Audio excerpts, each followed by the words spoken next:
With his eyes filled with intensity, Michael moved closer to the object of his attention. "Anna, I have no control over how I feel about you," he whispered, and his words cut through my heart like a sharp dagger. What I had been trying to avoid was finally in front of me. "I can't control how I feel about you." "Michael," I said, "this isn't right. You shouldn't feel this way." However, I didn't even believe in the power of my own words since, deep down, I had the impression that there was no way out of this mess I was in. At that moment, I heard the sound of the garden gate hinges creaking. After David had returned, Michael swiftly stepped back and collected himself together. My astonishment and anxiety left me frozen, unsure of what to do. David opened the door with a smile and asked, "Hey, what are you two doing out here? Isn't it a little bit chilly to be sitting in the garden at night?" "We were just checking on Buddy's barking." I spoke quickly and hoped that my voice sounded normal. When we went back inside, the tension that had been building up between Michael and me was still very much present. David glanced at us and said, "Let's go inside. You'll catch a cold out here." David did not appear to have any suspicions, but I was aware that this situation could not continue indefinitely.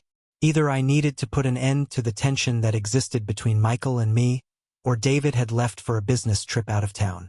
As is his custom, he prepared himself early in the morning and left the house. At that moment, despite my best efforts to conceal it, I was unable to shake the unease that was residing within me. Michael and I had reached a point where the tension between us had reached such a high level that I could nearly feel his presence at any given moment. Many times, I reminded myself that I needed to stop. I needed to be truthful with David, even with myself, but Michael's glance made me realize that I couldn't. His silence when everything came together broke all of my rationality. I felt his approach, waiting for the words to drop from his mouth. Things suddenly started to change that evening.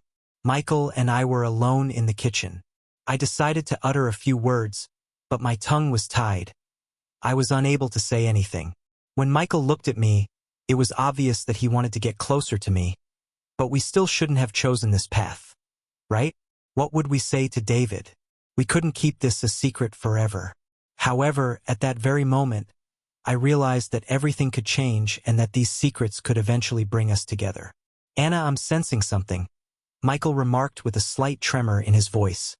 "I know you feel it as well, but this sensation is as difficult as trying to separate ourselves from each other." Something surged within me, and I was only deceiving myself by ignoring it. There was a silence between Michael and me that was so profound that it felt as if the entire world had stopped moving for a brief period. Our emotions had always been present and with us, but there was no point in trying to avoid the truth. Although I had the impression that I was losing myself, I was able to pull myself together. "Yes, Michael, I acknowledge what I'm feeling and what I've stated, but I'm not sure where this decision will take us." Michael took another step forward and stood next to me. The distance between us had decreased so much that I thought anything may be possible. We looked at one another for a moment without saying anything, but that quiet communicated more than anything else. "The fact that Anna is experiencing these feelings with you is frightening to me, but I know that running away is not the answer. Things are going to change, and I am aware of that. Some things must be let go of regardless of what happens." On one hand, tears fill my eyes, and on the other, a confession resides deep within me. For years, I had repressed my emotions, but now that I was standing in front of Michael, regardless of how open my heart was, I felt a peculiar sense of trust. This meant that I was beginning something without knowing where it would finish. The sound of the door gave me chills, and exactly at that moment, time seemed to stop moving. Ethan had just returned. Michael quickly pulled back, and I swiftly composed myself and tried to act normally. When David entered the kitchen, he smiled. "What are you two doing here?" "It's so cold," he asked. We tried to act like nothing had happened. "We were checking on Buddy," I said, but my eyes avoided Michael's. We both knew something was different. It wasn't exactly a secret between us. It was possibly the deepest and most hidden thing. I thought David didn't suspect anything, but deep inside I felt a fear. Michael's feelings for me seemed like they would never fade. There was just one more step left, and maybe no one could predict where it would take us. Something had changed. I could feel it, but how long would this change last? When would it end? If I were to make a list of things I'd never do in my life, the story would definitely be at the top. But here I am putting aside all my regrets and fears, deciding to tell you this secret of mine because sometimes there are things you just can't keep inside, and my secret, it was screaming even in silence. My name is Anna, I'm 38 years old. I have a wonderful husband, a good marriage, and from the outside, a life that others would envy. But not everything is as it seems. The truth is my life completely changed a few months ago. It all started when my husband, Ethan's son from his first marriage, Michael, moved in with us for the summer. Michael is 21, handsome, smart, and an impressive young man. At first I tried to keep a natural distance as a stepmother, but over time this distance turned into a dangerous closeness in a way I didn't even notice. I remember the moment I first saw him. He was standing at the door, a slight smile on his face, holding his suitcase. There was a strange confidence in his eyes. In that moment I realized he wasn't just a young guy. Michael brought to my thoughts something that I had been lacking for a number of years. From the beginning, I was under the impression that these emotions were the result of a simple misunderstanding. After all, this was merely a transitory occurrence, right? But I was wrong about it. Furthermore, Ethan's frequent work travels and the regular abandonment of Michael and me at home made the situation even more challenging. One day, Michael expressed his thoughts to me by looking at me and saying, "Anna, I've never felt so at peace in this house." The warmth in his gaze shook me, and I realized I couldn't stop myself from doing it. The moment Michael said those words to me was something that I kept thinking about over and over again. It's the first time I've ever felt so at ease in this house. To say that it was such a straightforward sentence would be an understatement. A sensation like that had never occurred to me before. The peculiar excitement that I felt inside of me was something that I was unable to make sense of. I started blaming Michael, and I started talking for longer periods of time. At first, our conversations were completely innocent. We would talk about books, movies, and life.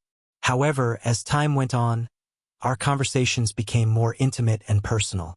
One day, while I was making coffee in the kitchen, he walked over and said, "Anna, talking to you feels so good." Our eyes met, and my heart began to beat faster. Was this a misunderstanding, or was I exaggerating internally? Regardless, everything changed in a single night. Michael and I were alone at home. It was raining outside, and we were watching an old movie on television. The distance between us continued to decrease, but it wasn't just our bodies that were closing the distance. It was our conversations, our glances, and even our silences that seemed to carry meaning when the movie came to an end. David was away on another business trip. With a faint smile on his face, Michael turned to me and said, "Anna, I've never felt so close to anyone." My heart was pounding out of my chest. I didn't know what to say. I should have backed away at this point, but I didn't. I just stayed silent, overwhelmed by the weight of the moment. The few seconds of silence were all I could muster. Silence seemed to last for years. At that precise moment, Michael extended his hand toward mine, but I immediately stood up. "It's late. I need to go to bed," I muttered, my voice shaking under the weight of my words. No words came out of Michael's mouth as he simply looked at me, but the expression on his face conveyed everything. At a loss for what to do with David's betrayal, I couldn't sleep that night. Although I couldn't even fathom it, I couldn't help but feel like I should avoid it at the same time. He was nearly impossible to work with. What steps can I take to get myself out of this mess? I was unable to get to sleep that night because Michael kept looking at me. In my mind, his words and silence kept repeating. Although I kept begging myself to stop, this sensation was getting increasingly difficult to control. If David were to return home, don't you think things would return to their usual state? On the other hand, things did not go in that direction at all. We were the only ones there at the breakfast table the following morning. The hush that prevailed between us was almost palpable. Following a period of time, Michael spoke in a peaceful tone. "Anna, my apologies for the way I behaved with you yesterday. My apologies go out to you if I caused you to feel uneasy. That was really serious." I had my eyes fixed on my coffee, but as soon as those words left my mouth, I didn't even believe them. I expressed my concentration on my coffee. From that day forward, Michael and I engaged in conversations that were more careful and measured. However, Hiding beneath this caution was a concealed tension, a yearning for communication that neither of us had the guts to voice. One day, while David was at home, Michael approached me in the kitchen and whispered, "Anna, we need to act like family in this house." However, I felt the need to take a deep breath in order to control my emotions. Given that David was located in the adjacent room, the situation became far more problematic. "Michael, are you entirely aware of what you are voicing?" When I asked, I challenged my own beliefs. Though I should have intervened, I wanted to understand why this relationship was so strong. The response that Michael provided was straightforward and prompt. "Anna is someone I am familiar with, but these feelings are taking over me." In light of the fact that things became even more perplexing following this conversation, I simply wanted to say something. Michael did not communicate with me directly, but his behaviors conveyed a tremendous deal of information instead. The presence of Ethan forced me to repress all of these feelings, but it was difficult to predict where they would lead us. While David was away on a business trip, Michael approached me one evening and remarked, "You know, I really feel at home in this house."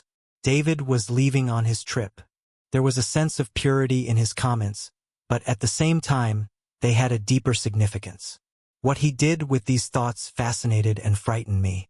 Michael had gone to his room, and I was sitting in the living room trying to make sense of my thoughts. Something was disturbing me. It was an anxiety that I couldn't describe. Perhaps it was the guilt that was rising inside of me or the pressure that Michael's presence was causing. Although I was attempting to pull myself together, I went to the kitchen to grab a glass of water. At that very moment, I became aware of a slight rustling sound coming from the garden. We were outside with our dog Buddy, and for some inexplicable reason, he was barking.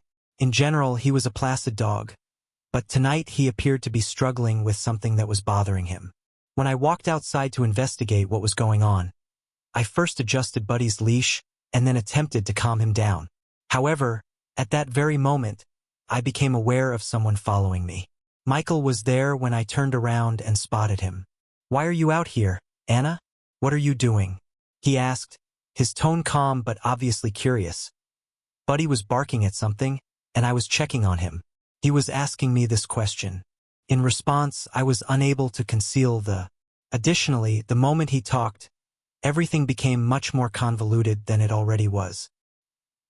"Anna, sometimes I get the impression that everyone in this place is keeping something from me," he remarked, and the look in his eyes conveyed the bewilderment that was going on inside of him.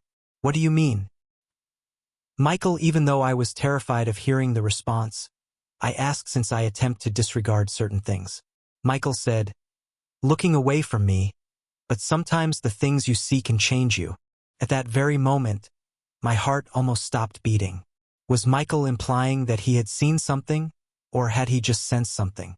Michael's words were echoing in my head. "Sometimes the things you see can change you." That sentence hit me like a slap in the face. I took a deep breath and tried to retain my composure. "Michael," I asked him what exactly he meant, and he remained mute. He stared at me for a few seconds, as if he were trying to find the proper words. Finally, he let out a heavy sigh and spoke. "Anna, I have seen you a few times, and I have noticed that some things are different than expected." His remarks have completely trapped me. Since I had no idea what I was going to hear next, I couldn't even look him in the eye. "Michael, it is important that you refrain from making hasty judgments on whatever it is that you observed or experienced." I uttered the words, but my voice was shaking.